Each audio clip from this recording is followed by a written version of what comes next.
They know I'm not just skipping out. Yeah. But it just runs this weekend, and I think somebody probably bailed on them, and they just needed someone to show up. Yeah. Outside of that, I do a lot of freelance gigs, and then I also write some of my own like quintet, like jazz stuff. Okay. I'm trying to. It's not like a thing yet, but I'm writing the music for it to then assemble. Nice. Yeah. Hello, and welcome to the Sijlent podcast. I am here today with the bass player of Cherry Mantis, Mr. Michael Heatley. Hello. How's it going, man? Good. I know we were chatting a bit before, but how you doing? I'm doing good. I'm ready for the semester to be over. I'm ready for summer. That was the other, because I'm like, everyone wears so many different hats. I was like, do I introduce like just for Cherry? I'm like, or like Professor Heatley? Is that weird? That's very weird. Yeah. So I teach bass. I'm the primary like double bass instructor out there, but I also teach their jazz course sequence. Yeah. This is my first year teaching, so I'm finishing up my second semester. Last semester I taught jazz theory. This semester that same group of kids is now in Improv 1. They'll go into Improv 2 next fall, and then jazz arranging after that. And I also direct a combo out there. Very cool. Yeah. Did you teach lessons before you got the position there? I've taught private lessons before. Okay. Yeah. How different is like that classroom setting? Like I guess having that different dynamic, how has that like changed for you now that you're about to finish like your first year as a professor? So like the difference between like teaching a classroom versus one-on-one? Yeah. I think I'm lucky because this music department is pretty small. Okay. So I've got like 5 students doing the jazz course sequence. Gotcha. So it really is like I'm directing another small ensemble. So I if it were a much larger class, I could see it being hard, like getting a read on everyone. But I feel like just from the class, like I'm able to say, okay, I need to meet with this person and like try and help them catch up, or this person understands this concept, so maybe I can introduce them to like the next step on that path. But yeah, as far as like private lessons go, before this I taught. This was years ago, but I taught like Guitar Center private lessons there, and then I've taught a few people just like they were like, hey, do you teach bass lessons? And I was like, yeah, sure. So we like either meet up at their place or they come to me, and that's really cool because normally those people are like self-motivated and actually want to like do the work, or like the other students I've had are just like they're young kids who their parents got them bass lessons for Christmas, and they really want to play guitar, but they also don't really want to practice anything, and they're just doing it because they got signed up. So one thing that's great about teaching college is the majority of your students are there because they're passionate about it. Right. And you can show them how to structure their time and give them things to do, and they're going to show up and have done them and be ready for the next thing. Yeah. It's like, well, I'm not paid enough to make you practice. Yeah. And it's like, so it's like, that's good that you don't have to worry about that necessarily. Cherry Mantis, like I think it doesn't really need to be said, but y'all just have a really good dynamic. I moved to Arlington in 2018 to finish school. Y'all were like the first local band that I had heard of, like immediately, like first days of class, just everyone's like, oh, like we're going to the Cherry Mantis show. We're going to like this, and I'm like, cool, great. I'll make a mental note. Like it was just like what it was like. But then like when I was in the studio, I'm sure those stuff like sessions for like tasty jams. Yeah. And I was just like, oh, this is Cherry Mantis. I know these people, because like it's just always been like a constant since I've been here. So I appreciate like you being here today. Absolutely, man. And I actually got to see y'all live. Because from interviews that I've seen so far, I'm not trying to retread like the same ground. Yeah, absolutely. But according to Justin and Lou, it's like they had approached you about the do you remember kind of how that went down? Yeah, at this point, me and Lewis were actually both bass players in an ensemble. Mm-hmm. We were both playing in a second jazz band or something. Okay. And like we finished rehearsal, and he's like, hey man, I've got a band. Would you be interested in coming in to play bass? And I was still pretty new to the area as well. Sure. So I was like, yeah, sure, let's jam. And that's how I got into it. It was a different vibe than it is now. Because we had a different vocalist, and I think Jenna showed up right after me, or like close enough to say at the same time. Sure. You know, but yeah, that section of the band, Lewis, me, and Jenna all met it through the music department at UTA. Yeah. Nice. It really shows, like it comes through, like in my opinion, just how different all of y'all are and like what you contribute. Like, because you play bass, that's your primary role. Listening to y'all's like album, everyone's got like vocals to contribute either like in a group or something, and it's just, I think, like really wonderful. I just think that's something to aspire to. I don't know. It's just good to be around great musicians and just good people. Like there's just a good sense of community around like Cherry Mantis. Definitely like at that show, it's like lots of familiar faces. Like it's a tight knit group. Like y'all have a very loyal following, I'd say. So I guess like to bounce off of that, where do you kind of like navigate? Because I've heard talks that y'all are working on a new album. Like besides just playing the bass and slapping the bass, where else do you kind of like fit like into that? Like my role in the group? Yeah. Sure. So I think what makes Cherry cool is like you said, everyone's coming from like multiple perspectives. And when we get together, like we might show up and Lewis will be like, hey, I've got a song. And he plays it and it's awesome. And I'm like, okay, that's really cool. But what if like we go to this weird chord at the bridge and do this thing? Yeah. And I feel like there's two directions that we try to go in. Like very simple, pop, catchy. But then at the same time, we try and pull weird out stuff to like counteract that. Or not counteract, but just go in a different direction. Yeah. So like, I like being the guy who's like, okay, we don't have to do this, but what if we did this section and it was in like 7/8 and it was weird and we did this and then we go back into this other idea. But yeah, I think what's cool about this band is everybody writes. Yeah. So like there's songs Justin wrote, there's songs Lewis wrote, Jenna, Gabe, me. We all bring in independent things, but then there's other times where collaboratively we'll just start playing something and build this thing that wouldn't exist if any one of us weren't in that room at that time. No, like that. I mean, it shows in any group of doing music. It's all collaborative. There's so many like one man bands, so to speak, and it's good to have someone with a creative lead. But I would say y'all exhibit a lot of the best qualities like of indie band, like in that sense where each of y'all are songwriters and contributors and make it work and like really build off of each other's strengths. Since we were talking about that, is there anything in particular that you'd say like you took the lead on, like one of like your singles or songs from either Tasty Jams or another EP that names escaping me right now?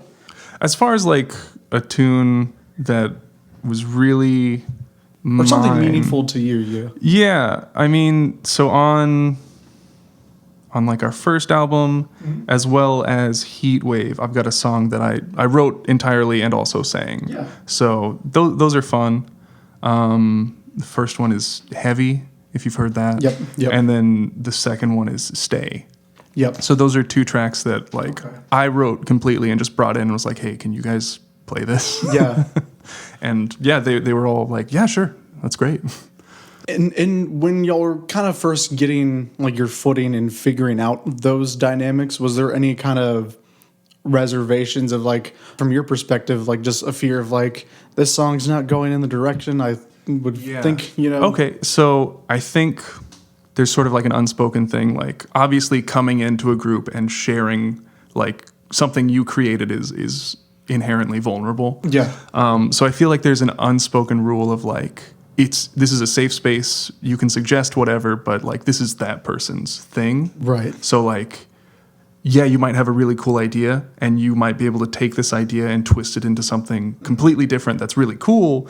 But if it's not still fitting that person's vision for it. Right. Like if you're not complimenting, then you're taking away. Yep. You know, and at the end of the day, like they brought something in, so you have to respect their take on it. Yeah.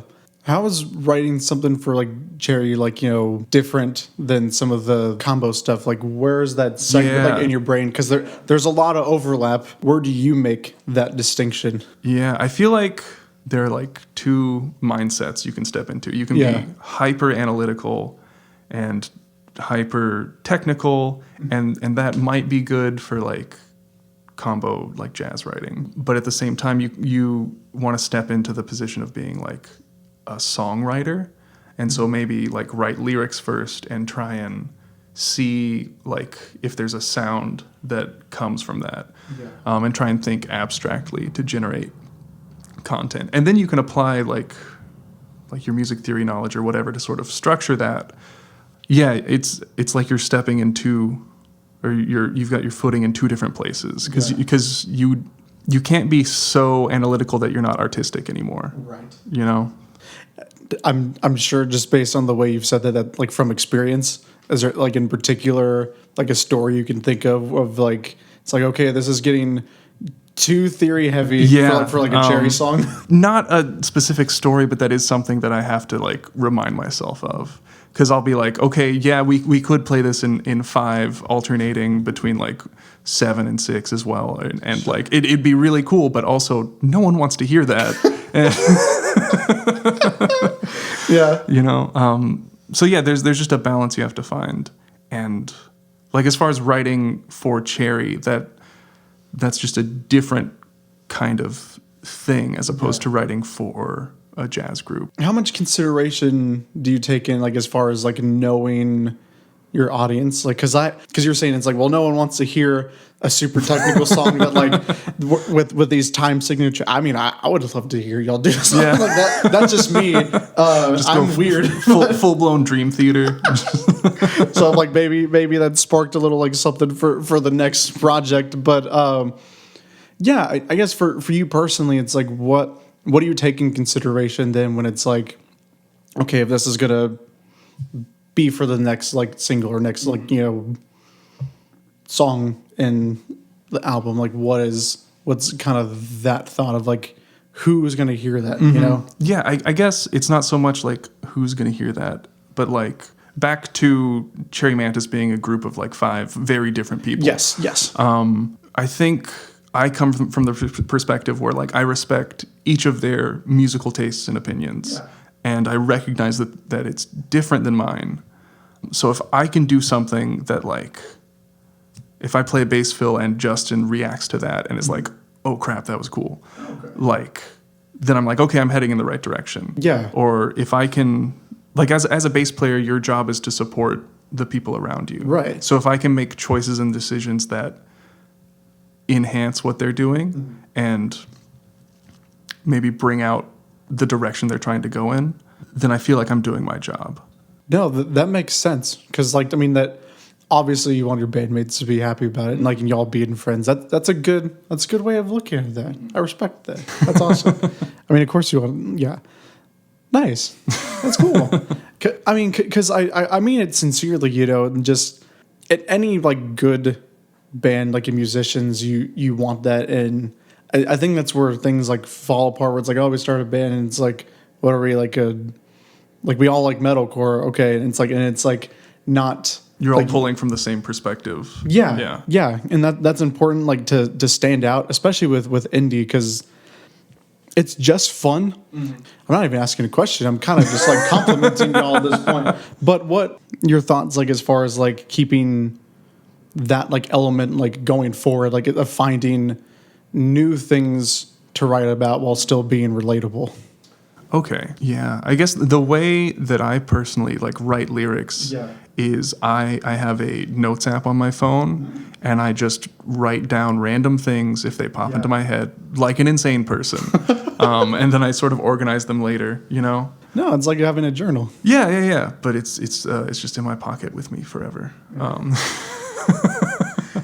Do you ever get into that, or it's like you almost put yourselves in situations where it's like to get inspiration? Like, is that conscious or like? I hope not.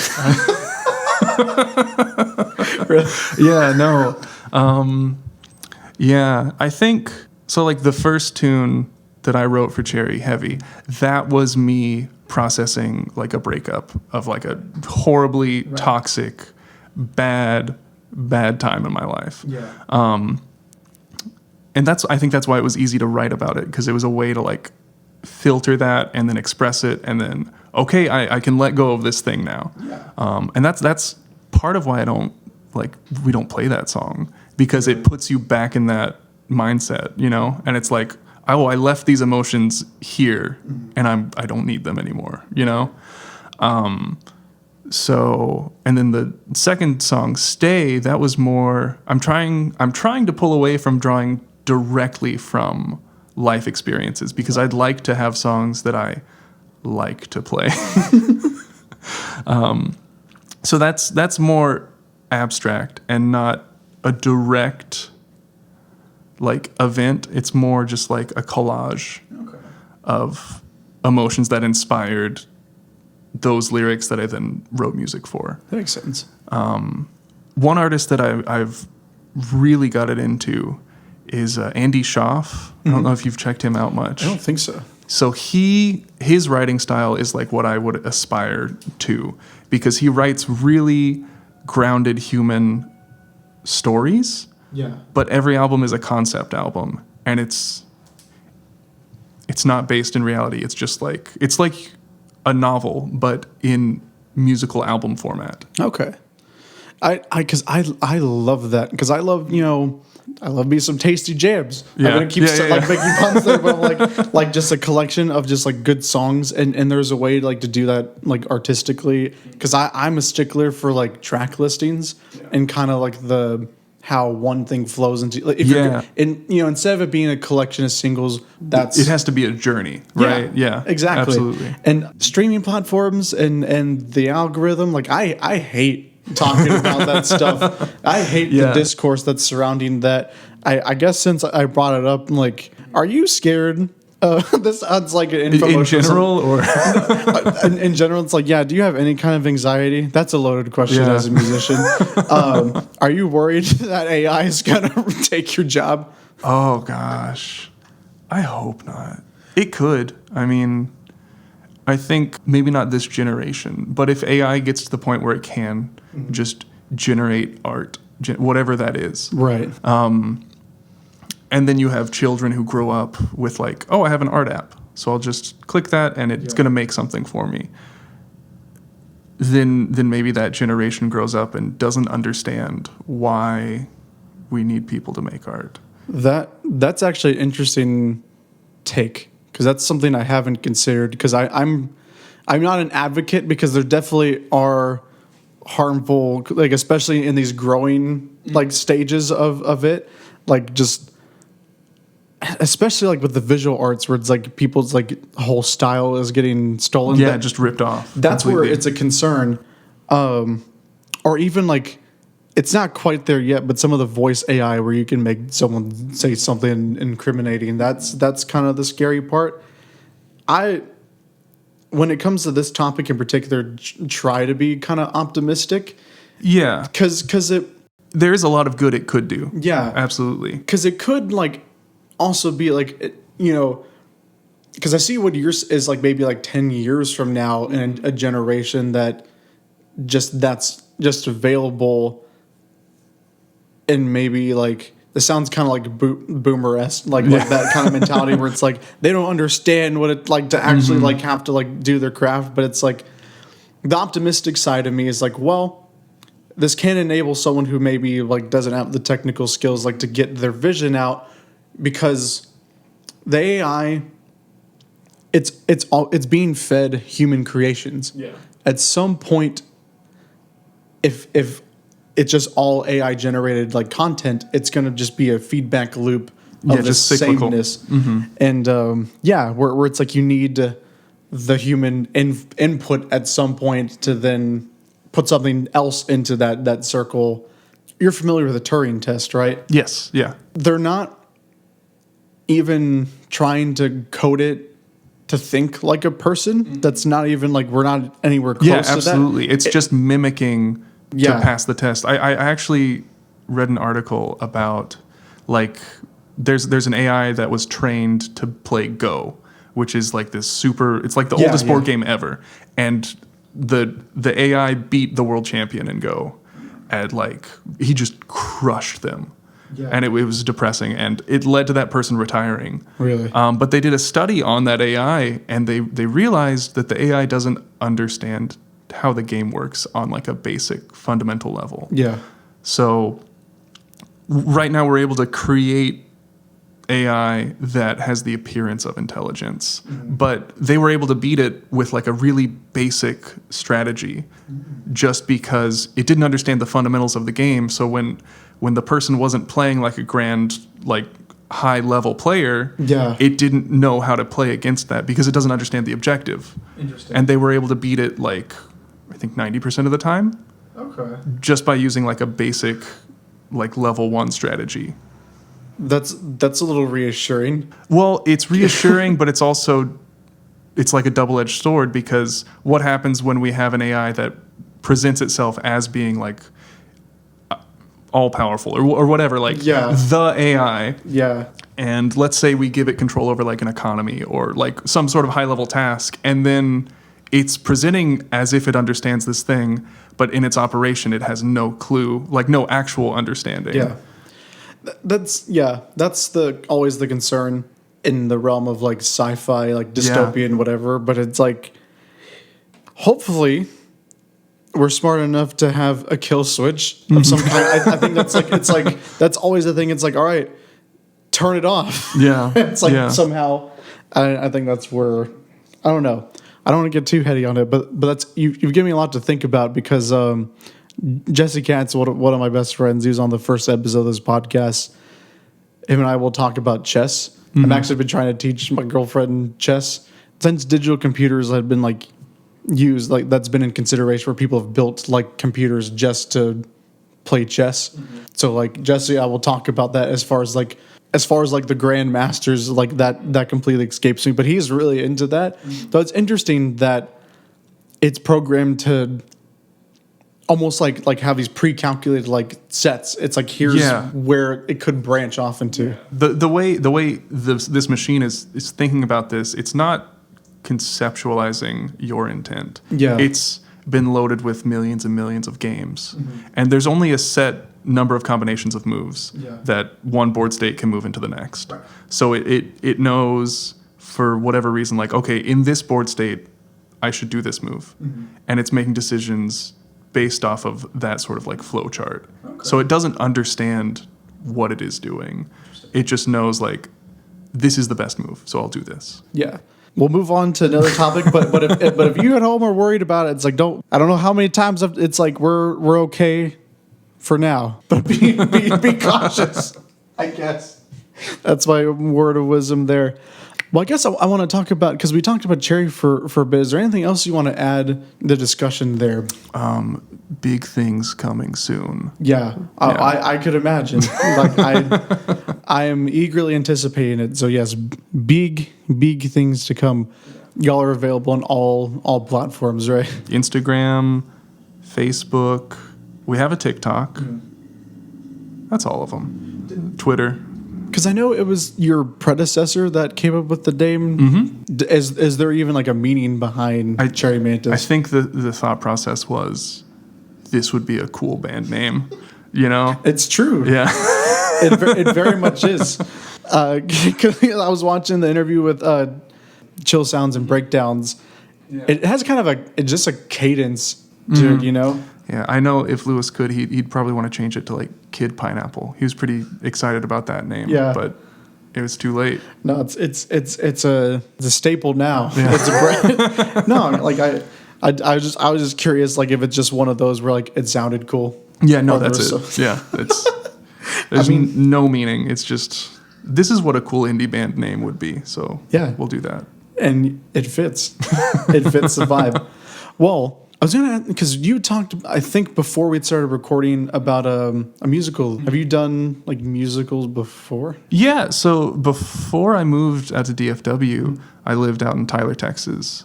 And I was like the bass player for the Civic Theater out there for a while. So I played a lot of productions out there, and that is a completely different mindset as far as like playing music while people are acting on stage and singing. That's just like another dimension of something you have to coordinate with. Yeah. But it's a lot of fun. I really enjoy the whole musical experience. Were you ever in theater or did like any theater classes? Oh no, I didn't do anything. Yeah. Same. I actually I'm envious of a few friends that were like theater kids. I didn't have a jazz background. I didn't have a theater background. I listened to what I listened to. How is that different, like performing where you're just like with actors? Like how do you not stand out, of course, because you're wanting to just like support, just being like in an ensemble for something like that?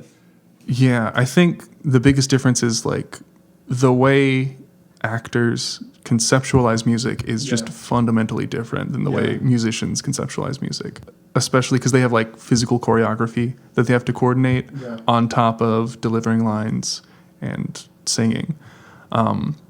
So a lot of it is like, yes, I have a written part, but if I just play what's written and I like stick to that, I'm going to crash the ensemble. Yeah. So a lot of it is like, I know this rhythm is written, but like I have to be flexible and listen across onto the stage to know like, even though technically we're at this measure, we're not actually at this measure yet. And I need to give them extra time. And that you coordinate that across the ensemble as well. Like the musicians have to follow the actors. Yeah.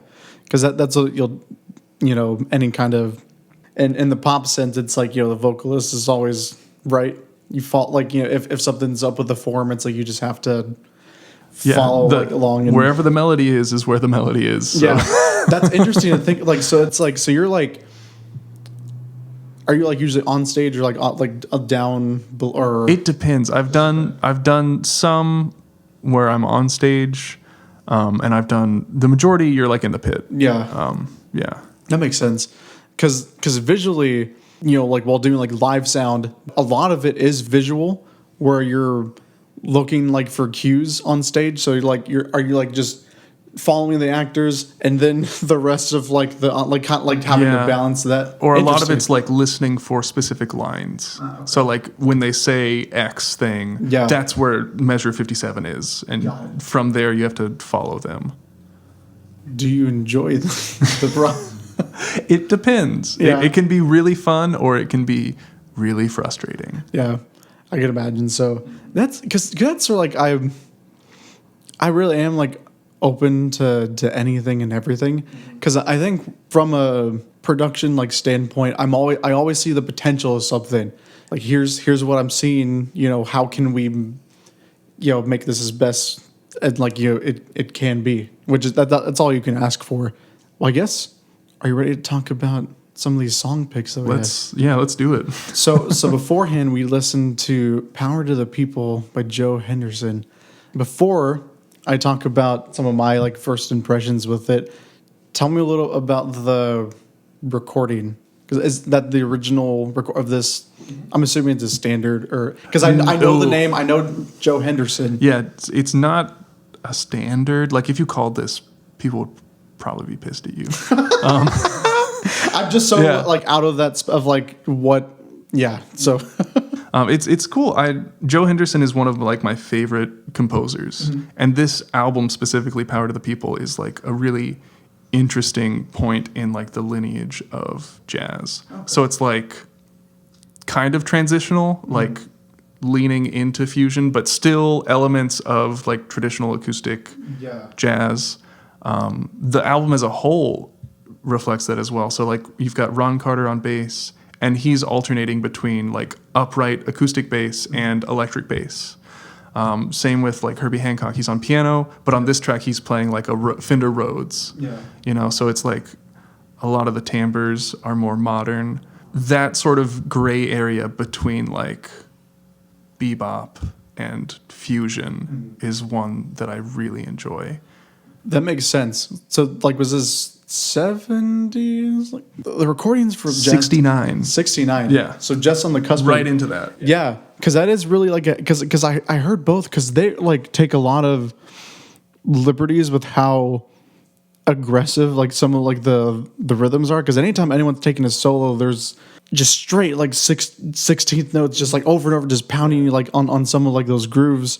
And I like absolutely loved at the very beginning the strumming pattern. I'm not who's on bass. Like the opening there is just very like free. Yeah. Because there's a form, but there is like at the very beginning, just before like the an entire intro ensemble's vamp. in. Yeah, absolutely. And that's another thing that's interesting about this composition is it like there's modal elements. So like the A sections are one tonality the whole time, but then the bridge is incredibly harmonically active. So there's chord changes like every 2 beats, and they're like written out in specific weird rhythms. Yep. And then when that gets into the solo section, they're just soloing over the A section, so that one tonality. And then they cue the bridge as like an interlude between soloists. Yep. So in their improvisations, they're in one tonality, so they have to like develop rhythmically more so than harmonically, which they're still developing harmonically, but like you're in one tonality now, so you're playing modally. And that's where like Herbie comes in with his rhythms, but also like his voicings and stuff. And he's like, there's a conversation happening across the ensemble. Yes. I was gonna say specifically like during like the key solo, it is unapologetically dissonant. I again I'd have to like listen to it again to get like a good transcription of it, of course, but like it just all the changes, like it's so spicy, especially like with I was assuming it was a Rhodes, but that just like it breaks up so perfectly. I just love that sound. Really good like recording on it too, because that's always something I'm looking for. Because for jazz, like it almost always it's a live feel. There's like no, I'm using a different formula where like comping, but there's no like compiling like of like different like takes. It's just like one shot. And I love on records when they have the alternate takes like as like a B-side or something, just to hear like if someone played this solo different, because I love that with like any genre, but specifically for it's like okay, like here's the form, it's like here's where they took creative liberties. It's like, oh, okay, maybe you could see why this didn't make it on the record. And I absolutely love that. Yeah, the tone, like it's just in your face, and I love that, because it is like verging on fusion, because there isn't like too much like distortion, but it just it's like a precursor. Yeah. And then the sax solo as well, like it sounds like tight, like during that solo, just as far as like how aggressive he's blowing through there, where it's like again no amplification, but it's just like I don't know, it's just really hard hitting. I love it. Really energetic playing, and those multiphonics. Oh yeah. I know, because unfortunately we're having some technical difficulties during. Man, I was getting into it. It was like, and I don't know. Is there any more like as far as like the behind the scenes of like that recording and that album that you want to discuss? I don't know. I guess like again, as it being like sort of a transitional album. Yeah. If you sit down and listen to it, like the first track isn't that extreme. I see. So like the first track is acoustic bass, and if you're just listening to it, you're like, oh, this is normal jazz music, and it just progressively ramps up into this like new kind of direction. Is this something you cite a lot for your students? It depends if this is sort of the like area that they're into. Yeah. I've definitely recommended it to people, but it's not like day one of class. I'm like, okay, go listen to this album, Yeah, absolutely. No, I understand. Because you're saying if you called this, that people would be pissed. Yeah. No, I'd get that for sure. Taking it back to that, and as far as like, teaching, like what, because, in classical you have like etudes. What's kind of like your mindset there as far as like something you have personal enjoyment for, but you're like, oh, this will help you work on, like if we're talking like, bass, it's like, this is a good like, exercise. What's kind of like something you look for with that? So if we're talking like in the jazz realm, things to learn to help you learn your instrument, other than having put in like the foundational work required to like know your scales and all that stuff. Standard repertoire. So like a beginner tune might be like Autumn Leaves. Right. And that, for people who aren't familiar or know how to play over that, it's like all the chords are resolving in fourths. So it's like 2 to 5 to 1 to 4 to 7 to dominant 3 to 6. And as a bass player, you can analyze that and say, okay, you know, what chord scales are happening here and how can I use those to lead into the next chord? Yeah. You know? Yeah, because that's like a good, I mean, as a standard, it's easy enough, but you can still be like really expressive with like walking on that tune. With the changes, pretty like intuitive.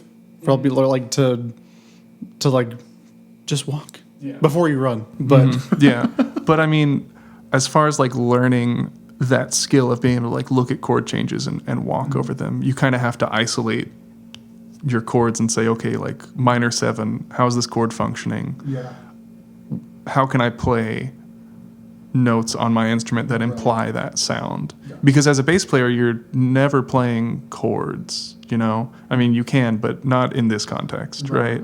So you have to figure out a way to make scales sound like chords. And that just comes down to like note choices and specifically like modes. So knowing when to apply which modes to then imply specific chord sounds. yeah. I guess to rephrase the question, you know, because standards are standard for a reason. What's as far as like, have you ever like kind of, it's like how do I like leave my stamp and like help promote like maybe like a newer recording or a newer piece that isn't like standard and maybe making it a standard? I know that's a very loaded question, but I'm more like is like outside of, you know, the real book, what's like something in your like catalog? I don't know, like give me a specific like tune, like something else that like you would like share with like a beginner.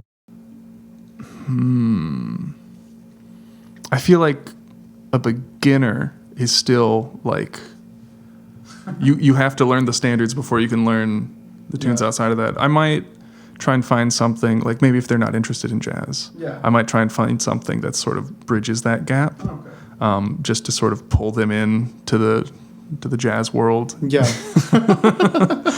But yeah, a lot of it it's an oral tradition based on like specific song forms. So like if you're an absolute beginner, like you have to learn how to play the blues. You know, you need to know a basic blues form and be able to play over that because the mental like thought processes that you apply over that are what you apply over everything going forward.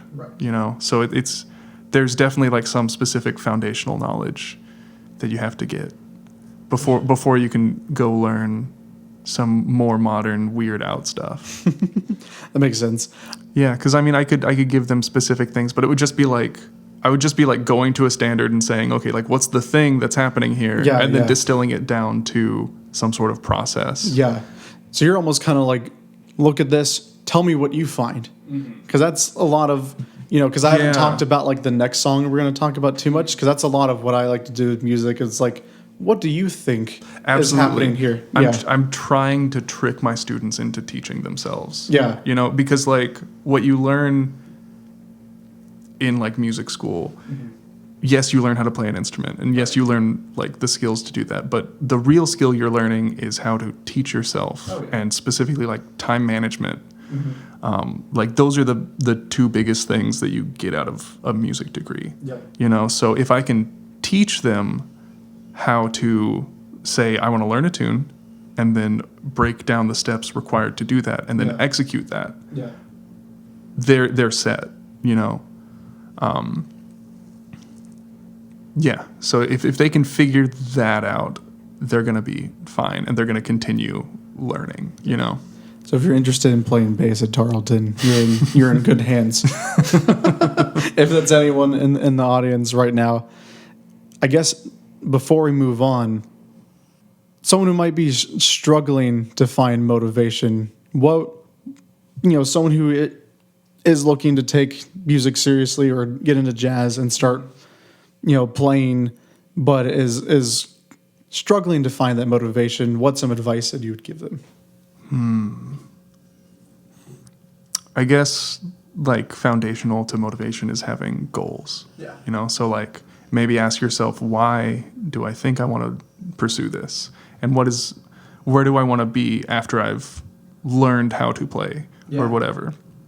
And then sort of work backwards from there and say, okay, well, my goal is to be at this level doing this thing in X amount of time. Absolutely. So then what do I need to do over the next year, the next 6 months, the next month, the next week, today? Like work backwards from there, and then be able to build a plan and say, okay, if I want to do this, this is what I have to do. Yeah. And then you can decide like, well, do I still want to do this?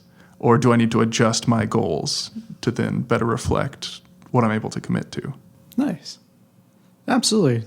I mean, that makes all the sense in the world. Having to go, it's like you just need realistic and obtainable goals. Yes. Yeah. And that's another thing is like not feeling like you have to have it figured out by the end of the week. Yeah. And if you can find a way to enjoy the process of getting better, that's great, because that's all everyone is doing. Yep. No one ever stops learning their instrument. It's just incremental improvement until you die. Yep.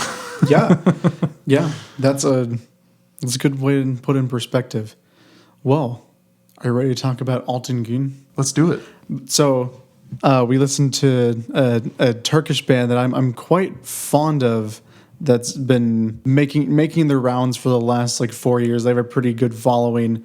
To give you some context before I ask you about it, they're a group that I just stumbled upon. And some of my favorite music is just because everything has a story. When you first hear something, it was my partner Hannah who had introduced me to them. They had opened for Tame Impala, I think, in 2019. Nice. And that's when their debut album had come out. I think they'd gotten award for the best worldwide debut. Tell me what you thought. I think I have the pronunciation correct. I don't want to butcher the name of it here. Ricky Ya Su Katamam. What do you think of that tune off of their latest record? It was cool. It was really interesting. Yeah, definitely psychedelic influences. Oh, yeah. The bass line, the way they wrote it, it's a 4-bar phrase, but the phrasing and note choices and rhythmic choices make it feel like it's a 3-bar phrase. Yes. And then you think you're on beat 1 at the beginning of the phrase, but there's another measure that they add in. So it's intentionally throwing you off a little bit, which that's a cool effect. Yeah, really groove focused. Oh yeah. A lot of their music is trying to take the best of psychedelic rock, because they're based in Amsterdam, I believe, but they're all of Turkish descent. So a lot of the songs are based off of either straight adaptations of folk songs or their culture, and it's how do we take that era of 60s, 70s psychedelic rock that was happening, crash it into their cultural music. Yeah, that's really interesting. Yeah, because I love it. I'm assuming you don't speak Turkish. No, yeah. Because I did a different approach, because usually my picks are something that I've listened to a handful of times, but this is one where the release snuck up on me. I had so many other things going on that I was so I kind of did a different approach where I normally will look at the lyrics of something afterwards. So I did a rough translation of the tune. So the name of the title of the track is the first part of the first verse, the Raki Ya Su Katamam. And that roughly translates to, I can't add water to my Raki. And Raki is an alcoholic beverage native to Turkey. And I'm interesting. So it's it's a lot of the theming, I love the songwriting, because that's what I'm looking for, is because one of my favorite tunes, I'm going to butcher the name of it again, but it's literally about a folk song and tradition there, but it's about this guy that's in his feels and like dancing with a broomstick. I'll keep it like PG, but it's like, you know, he's having certain feelings and he's like, I'm gonna dance with this broomstick and everything. So I'm like, at least like foreign music where you're not like understanding, you know, another language and just getting like the instrumentation of the song. How do you think like the theming like came through? Like what like kind of thoughts and feel like with the less analytical part, but just like more the vibe. You know? I think because I didn't understand the language, my brain was like, all right, hyper analytical mode. And I was like, okay, this is groove based psychedelic rock with surf rock influences. And, you know, it's built around like the fifth mode of the harmonic minor scale. And, so I really keyed in on that. I love the beginning, like the distorted like bass sound. Yeah, that fuzz. That's I'm like, love the tone. Because you play a bit of guitar as well, right? Yeah, I actually played guitar first in like middle school. But I wanted to play bass, but my family was like, you want to play guitar. So I played guitar for a little bit and then dropped off and then picked bass up later. But yeah, I can play guitar because I play bass. So I play guitar like a bass player. Gotcha. How much like... Because it, again, in like two different like mindsets. From a producer mindset, it's like you have literal guitar techs that all they do is like engineer guitar sound, like different terminology, but a lot of like the principles are the same. How much does your like tone not matter, but how conscious of you are like as far as like engineering like a bass tone? Okay, I feel like in this regard, I am a caveman. You know, I plug my bass into the amp. Everything's at 12 o'clock. And I might adjust like the tone knob between like bridge and neck pickup. Okay. Depending if I want like a warm sound go to the neck. If I want a tighter, less warm sound, I'll go to the bridge pickup. That is pretty much all I know about that. So I just know how to play it. I don't know how to EQ it beyond making it sound fine. Fair enough.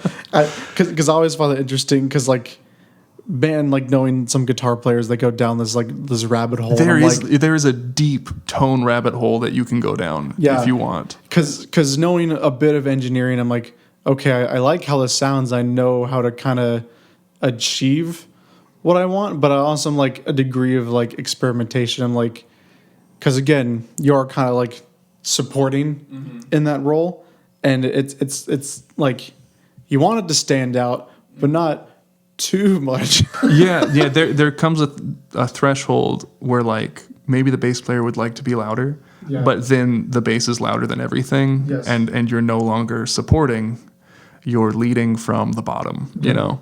Exactly. I guess bringing it back to like the Cherry, like is there like kind of conversations like that as far as like, you describe it as being primitive to use like your own words, but like when y'all are having talks, because Lou plays bass as well, right? Yeah. So it's like what conversations y'all have as far as like getting like the right like sound in that spectrum. I don't think we've ever talked about like just your like bass tone, you know? Yeah. Because it always fascinates me because I feel like I'm giving you like just loaded like prompts. Because they're more like it's like, like because like it's like why is that? You know what I mean? I don't know. Yeah, I'm not sure either. It's just maybe he's in the same boat as me where it's just like. I plug it in and it plays, you know, as long as I blend well with the ensemble. I don't even like just you guys, but I'm just like in the grand, like in general scheme of like, you know, these stringed instruments that for all intents and purposes are functionally the same, more or less. I don't know why it's so like your thoughts there. Cause they are like so different worlds. Cause you have guitars where it's like, I collect like all these different things. And I love like, the maple, whatever. I'm like, whatever produces the sound. Exactly. You know? Do you what do you have in your collection actually? If we're gonna talk, Yeah, let's talk. like bass let's stuff. talk gear. I've got. So the bass that I play with like Cherry, that is an Ibanez Cerro, Cerro, Okay. and it's like from their bass workshop thing. Yeah. It's a 5-string. I think the fretboard is like Purple Heart. Okay. I don't know much about it other than I played it and I was like, yeah, this sounds good. Yeah. You know. I gotcha. It's got active pickups, bass, mid, treble, like Yeah. adjusters, volume, tone, active, passive switch. Gotcha. Before that, and I still have this one, I've got a 4-string Fender Jazz bass. It's a reissue of like the 64 model. Okay. So it's actually from like their bass like custom workshop. Nice. And that thing is great. I played that forever, and then I was like, I need a 5-string. I need to go lower. Yeah. You know. But those are my 2 basses. I've got an acoustic guitar and then a Fender Jazzmaster guitar as well. Okay. Yeah, and that is. Other than that, like I've got a double bass, and that is my inventory. Yeah. No, that's cool. If you're not enjoying like the gear talk, I can like trim it down and we'll move on because I'm just curious, like, you know. No, you're fine. From someone who's not as technical, just kind of like what your thoughts are, you know? Yeah, my thoughts on it are just like, if it works, that's fine, you know? Yeah. I feel like there should be a healthier balance. So, you know, you could tar folks, you know, let's find some happy middle ground here. Yeah. Is there anything you want to talk about with the tune, with the Alton Gun? I'm trying to think. I don't know. I just got really into like analytical about it. Yeah, it was an interesting combination of those elements, like hearing psychedelic rock recontextualized in this way. Yeah. Because I love like the tune. It sounds like, I mean, of course, there are a lot of melodic minor because that's when your first like introduction like to theory. They tell it's like, oh, like it's that like sound like Middle Eastern thing. And when you said that this was based on like their folk songs, I was like, oh, that makes sense that they're using that sound there. Yeah, because in particular, like it, and I love hearing it like on the, and one thing I wrote is like, what makes it like pretty spacey, like to talk more technical, is a lot of like the automation and like sweeping like frequencies. Because like again, they'll like jam and groove and you know you can do that, but to like, you know, keep vamping on there like another way like to make it interesting is like that it's like a very like long and slow chorus effect that just like you just hear like because then it adds like a little bit of like momentum while still just when it shifts. Yeah. So that's fun. Check it out.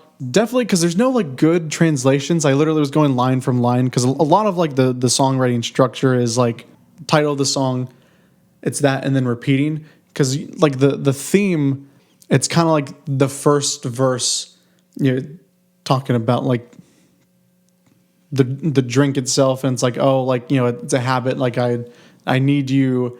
And then it translates into, you know, talking about a relationship. Because there's one thing, I don't know if it's someone's name. I don't know the reference, but it didn't translate to anything. So I'm assuming it's like, a person or a place or something. Yeah, let me pull up the lyrics while we're thinking about it.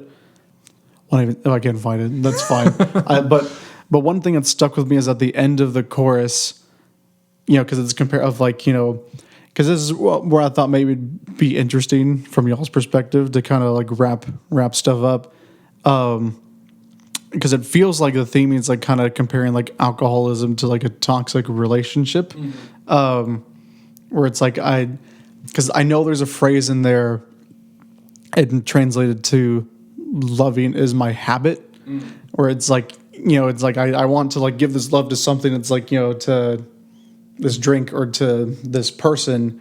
And at the end of both choruses, it's like, all right, let's have a drink and sober up. Just like a cool like dichotomy there. Like I know there's lots of themes like this, but I think it fits. I'd love to know like the origin of like what the original, like if it is based like off of a folk tune, like where it comes from, because that's kind of hard to find, like unless like you do like some deep digging. But it might be a good prompt like to end out as far as like, you know, playing like here and like lots of like bars. It's like, you know, because it's cool to get like turned up, but I'm sure as a working musician, like it's pretty tiring just being around lots of drunk people. Yes, yeah. So the question is it tiring being around drunk people, or more, or just kind of like how do you feel? Because like, wouldn't it be nice? Like, because of course I do like to like loosen up, but wouldn't it be nice to just like have a show where everyone is? It's either everyone has to be sober or everyone's got to be whatever, you know? You don't want to be the one sober person at the show. Well, so I am the one sober person at the show. Yeah. So I went through that phase in college where I got plastered like a few times. Like that was the hang, was go get drunk and then go shed tunes and then go get drunk.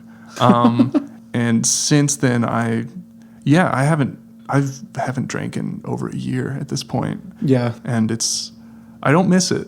But there is like that culture around gigs and like the environment that musicians find themselves where it's like, you're not drinking? What? The band has a tab. What do you mean? Yeah, there's a lot of peer pressure surrounding that because like, I don't know. Do you have like any story as far as like touring with Cherry or like any other like group of just bad bar patrons or something like that? Oh man, I'm sure I do.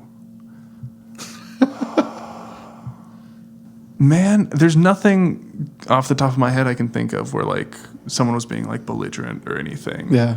Well, that's good. I think like the culture around y'all's band that wouldn't lend it to that, you know, as much. I have like been to see bands play and like